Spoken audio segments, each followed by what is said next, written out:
शहंशाह जो होते हैं वो राजाओं के राजा है, क्योंकि वो अपने मन को सुमन कर लेते हैं, मन को उन्मन कर लेते हैं, उस परमपिता परमात्मा की प्राप्ति कर लेते हैं जब उनका मन स्वस्थ होता है।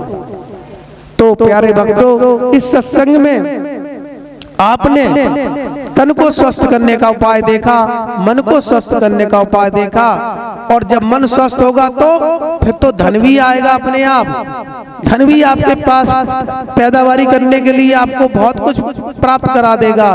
तो तन स्वस्थ, मन स्वस्थ और आत्मा स्वस्थ, तीनों को स्वस्थ करने के लिए जो आपको बताया है, व्यायाम, प्राणायाम और आयाम। एक और आपको योग बताते हैं, समुद्र मंथन क्रिया। कौन सा? समुद्र मंथन क्रिया। ये कभी सुनी? नहीं सुनी? अगर किसी को धन प्राप्त करना हो तो भाई मतलब की बात है, क्योंकि दुनिया में सबसे ज्यादा धन प्राप्त करने के लिए आदमी परेशान है। अगर आपको धन प्राप्त करना है तो समुद्र मंथन क्रिया करिए, क्योंकि समुद्र मंथन क्रिया केवल रावण ने की थी जो धन से दुखी नहीं था। रामायण में रावण का नाम सुना है, और रावण ने समुद्र मंथन क्रिया की थी। समुद्र मंथन क्रिया क्या है आपको ये भी बता दें, गुरुदेव की कृपा से बता रहे, हमारी ताकत की बात नहीं है। जब समुद्र मंथन किया गया था तो कहाँ किया गया था? समुद्र के अंदर, और उस पर सर्फ लपेटा गया था, और उसको एक उस पे रख के, नोक के ऊपर रख के वो खींचा गया था चारों तरफ, उसमें विष भी निकला था, अमृत भी निकला था। तो ये समुद्र मंथन क्रिया भगवान भोलेनाथ ने वहां पर कराई थी, वो तो हम करा नहीं पाएंगे, वो मेरे गुरुदेव कहते हैं तुम अपने अंदर ही समुद्र मंथन क्रिया कर सकते हो, तुम्हारे अंदर ही समुद्र है। जैसे टीवी है आपके सामने दिखाई पड़ रहा टीवी, और टीवी का एक छोटा सा रिमोट भी होता है, होता नहीं होता? रिमोट टीवी का छोटा स्वरूप होता है, और रिमोट होने के कारण आप टीवी में जो चाहते हो कर लेते हैं, वहीं बैठे बैठे कर लेते, नहीं कर लेते? वहीं चाहे तो चैनल दबा दें, समाचार आने लगेंगे, अगर आप चाहें तो अध्यात्म चैनल लगा दें तो अध्यात्म आने लगेगा। क्यों? क्योंकि वो रिमोट में टीवी का छोटा स्वरूप होता है। पूरा रिमोट के अंदर एक ऐसी आईसी लगी होती है, आईसी आप नहीं समझ पाएंगे तो आप जान लें कि एक ऐसा पुर्जा लगा होता है रिमोट के अंदर, जिसमें सब लिंक होते हैं पूरे टीवी के। चाहो तो आप उसके कलर बढ़ा लो, चाहो तो उसकी आप लाइट बढ़ा लो, चाहो तो आप उसमें गाने लगा लो, चाहो तो उसमें आप चैनल लगा लो।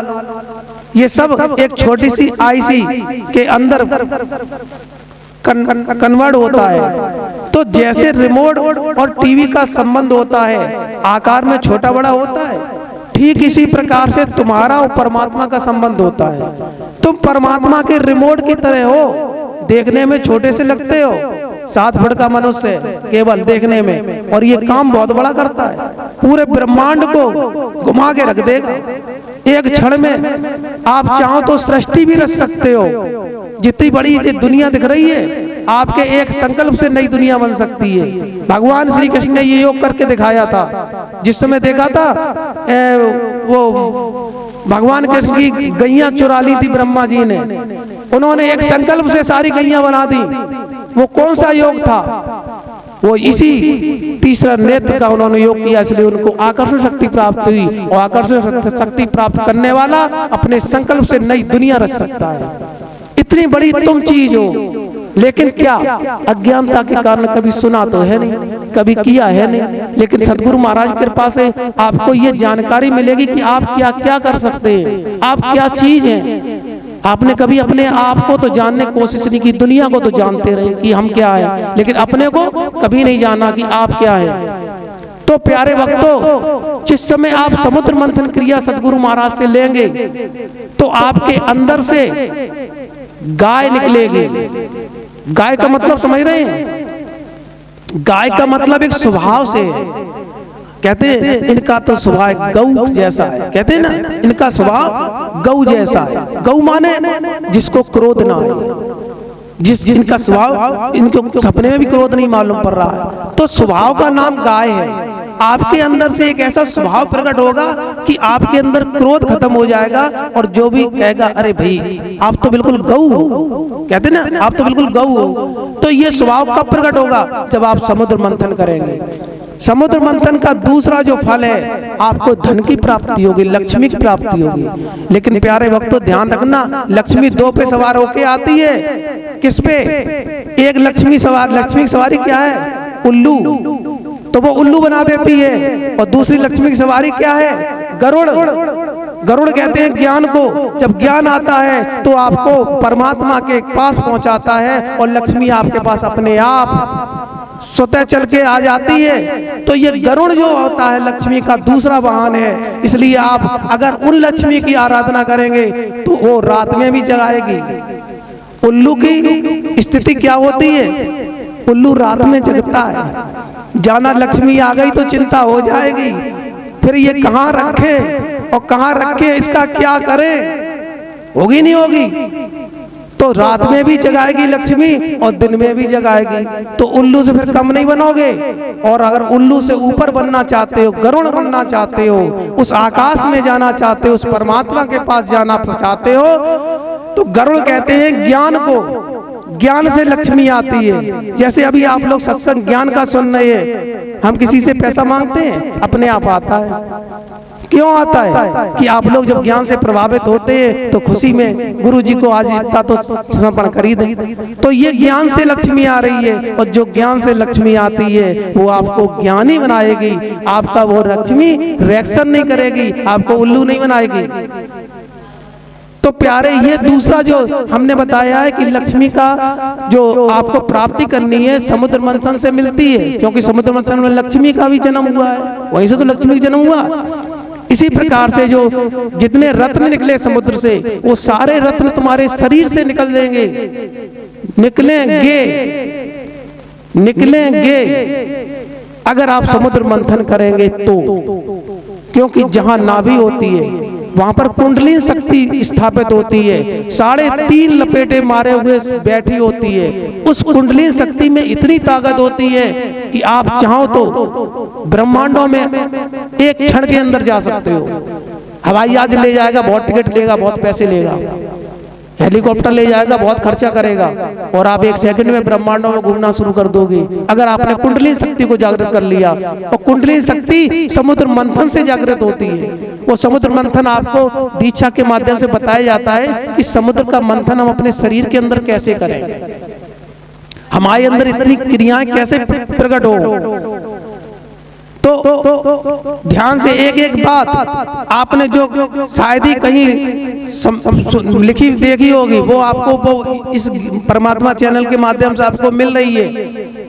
सौभाग्य आप और सौभाग्य वो लोग जहां तक ये चैनल जा रहा होगा पूरे विश्व में। ये परमात्मा.com का कल बताया, ये पूरे विश्व के अंदर पहुंच रहा है।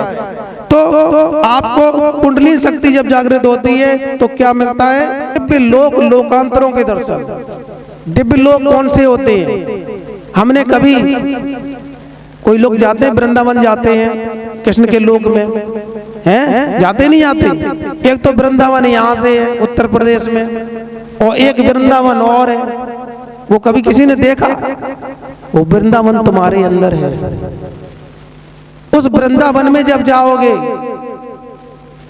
एक कृष्ण मथुरा में जन्मे थे और उनका धाम तुम्हारे घट के अंदर है। जब उस घट के अंदर जाओगे तो कृष्ण से वार्तालाप होगा।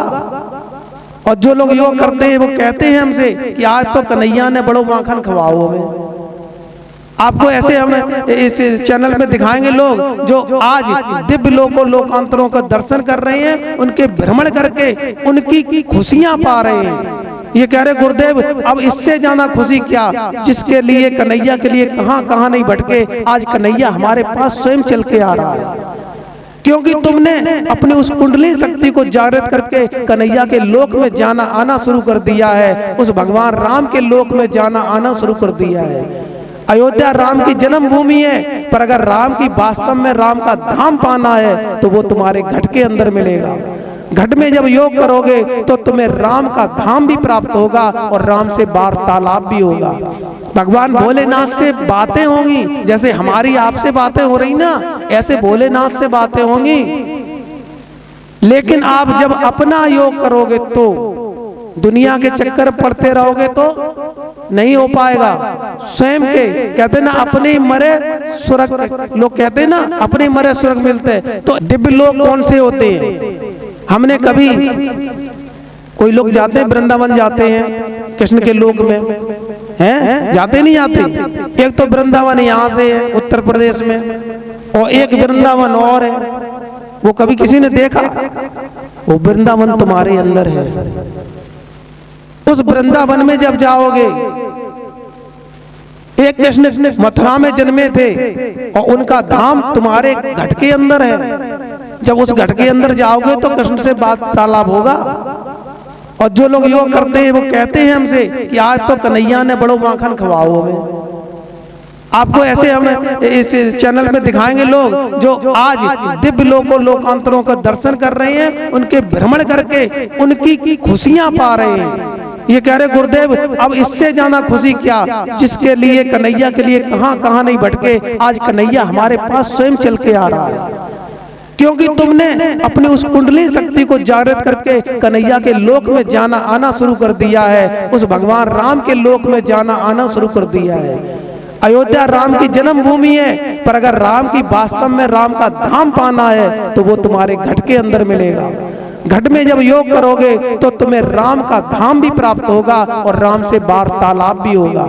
भगवान भोलेनाथ से बातें होंगी, जैसे हमारी आपसे बातें हो रही ना, ऐसे भोलेनाथ से बातें होंगी। लेकिन आप जब अपना योग करोगे तो, दुनिया के चक्कर पड़ते रहोगे तो नहीं हो पाएगा। स्वयं के कहते ना अपने ही मरे स्वर्ग, लोग कहते ना अपने मरे स्वर्ग मिलते हैं। तो ऐसे ही जब तुम खाओगे तभी तो तुम्हारे पेट में जाएगा। गुरुजी ने आपको प्रसाद दे दिया, एक बीमार व्यक्ति था, उसने कहा गुरुजी हम बड़े बीमार हैं, गुरुजी दवाई लाई हाथ पे दे दी। बोलो हम तो ठीक ही ना भाई, क्योंकि वो दवाई तो हाथ ही पे रख कर खाओ नहीं। जब हाथ ही पे दवाई रखे रहे तो दवाई को क्या दोष या देने वाले का क्या दोष? उसको जब आप खाओगे तब उसका असर मालूम पड़ेगा। इसी प्रकार से योग का असर कब मालूम पड़ेगा? जब उसे आप करोगे। नहीं करोगे तो सुनी जगह न सुनी, मन में सोची जाने सही है कि गलत है और जगह निकाल दी। तो योग का क्या मतलब है?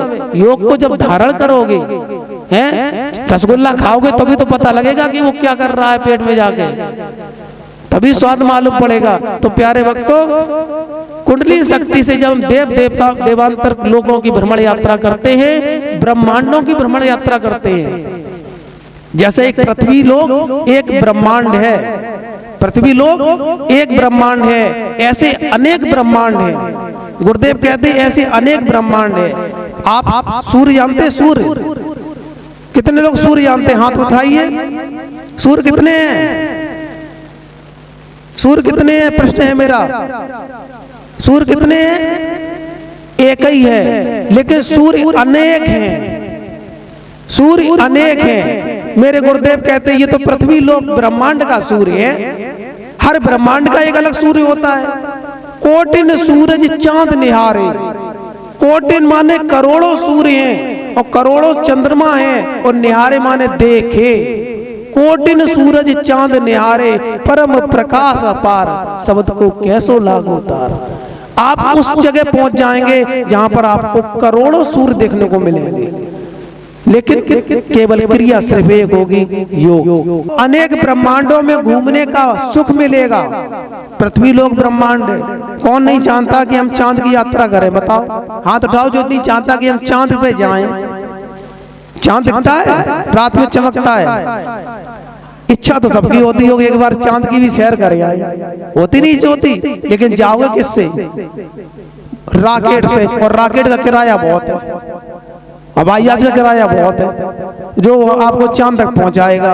और आपको बिना किराए के पहुंचा दिया जाए तो, बिना पैसा खर्च करे आपको सैर करा दी जाए चांद की, तो बहुत अच्छी बात है। तो आप चांद सूरज ऐसे जैसे कितने ब्रह्मांड हैं उनकी सैर करेंगे, तब आपको क्या मिलेगा? सुख या दुख? सुख मिलेगा। तो क्या फिर आप संसार के सुखों की तरफ भागोगे? जब इतने अच्छे अच्छे सुख आपको मिलेंगे तो क्या इस दुख की नगरी में फिर आओगे? किसी कोई कांटे पत्थर बीन रहा हो, कोई कांटे पत्थर बीन रहा हो, उसे हीरा पन्ना पुखराज बिनवा दो। प्यारे सच्चो भक्तों, आपको बहुत अच्छा आज परमात्मा चैनल के माध्यम से नई नई जानकारियां मिल रही हैं। प्रेम से बोलो सच्चे दरबार की। तो आप अनेक ब्रह्मांडों की यात्रा करेंगे तो आपको सुख मिलेगा, अनेक प्रकार के अनुभव प्राप्त करेंगे। अगर कोई झुग्गी झोपड़ी में रह रहा हो, अगर कोई टूटी झुग्गी झोपड़ी में रह रहा हो और उसे महल दिलवा दो, डल्लब के गद्दे दिलवा दो, फिर क्या झुग्गी झोपड़ी में याद करेगा जाने की? कांटे पत्थरों पे बेचारा सर मार के रो रहा है और उसे हीरा पन्ना पुखराज बिनवा दो, फिर क्या वो कांटे पत्थरों को याद करेगा? ठीक सतगुरु महाराज यही करते हैं कि तुम्हारे अंदर अपार शक्ति, अपार सुख तुम्हारे अंदर है, उस सुख से परिचय करा देते हैं। फिर कितना भी सुख भोगो, फिर तो गुरु जी के लिए दुहाई दोगे, वाह गुरु जी क्या मिले, क्या आपने सुख दिया। वो सुख के आगे फिर दुनिया के आप ये दुनिया के सुख और दुनिया के दुख सब भूल जाओगे और अपने जीवन का वास्तविक परमानंद का आनंद प्राप्त कर लोगे। प्रेम से बोलो सच्चे दरबार की। प्यारे भक्तों, तीसरा नेत्र जागृत करने से हमें भूतकाल, वर्तमान काल और भविष्य काल का दर्शन होता है। तीसरा नेत्र जागृत करने पर, तीसरा नेत्र जागृत करने पर भूतकाल, भविष्य काल और वर्तमान काल तीनों का हमें पता लग जाता है। जैसे किसी ने तीसरा नेत्र जागृत कर लिया, तीसरा नेत्र जानते हो कहाँ पे होता है? भगवान शंकर जी का किसी ने अगर तीसरा नेत्र देखा होगा तो जानता होगा, भोलेनाथ का यहाँ जहाँ तिलक लगाते हैं यहाँ पर थर्ड आई यानी तीसरा नेत्र होता है और वो जागृत किया जाता है। जब गुरुदेव दीक्षा देते हैं वही दीक्षा आपको इस दरबार से मिलेगी, आपका डायरेक्ट तीसरा नेत्र जागृत किया जाएगा। जैसे गुरुदेव का हाथ रखा नहीं कि आपके तीसरा नेत्र जागृत हो गया, और जागृत होने पे फिर आपको साधना करनी पड़ेगी, कहीं आपका नेत्र बंद ना हो जाए। तो जब तीसरा नेत्र जागृत हो जाएगा तो आपको क्या फायदा होगा? आप अपने भूतकाल को जान जाएंगे। भूतकाल माने जो काल गुजर गया है, हम कहां से आए, क्यों आए, किस लिए आए, सब कुछ पता लग जाएगा। भविष्य माने आने वाला काल, यानी कि आप आगे क्या करेंगे, भविष्य काल का सब पता लग जाएगा। और वर्तमान काल माने आज आपके सामने कौन आने वाला है, क्या कहेगा, ये सब आपको पता लग जाएगा। आपके पास अगर आप किसी ऐसे सज्जन से मिल जाएं जिसका तीसरा नेत्र जागृत हो और वो तुमसे कह दे, तुम घर से यही सोच के चले थे कि आज गुरुजी से ये बात पूछेंगे, तो आपके पैर कप जाएंगे।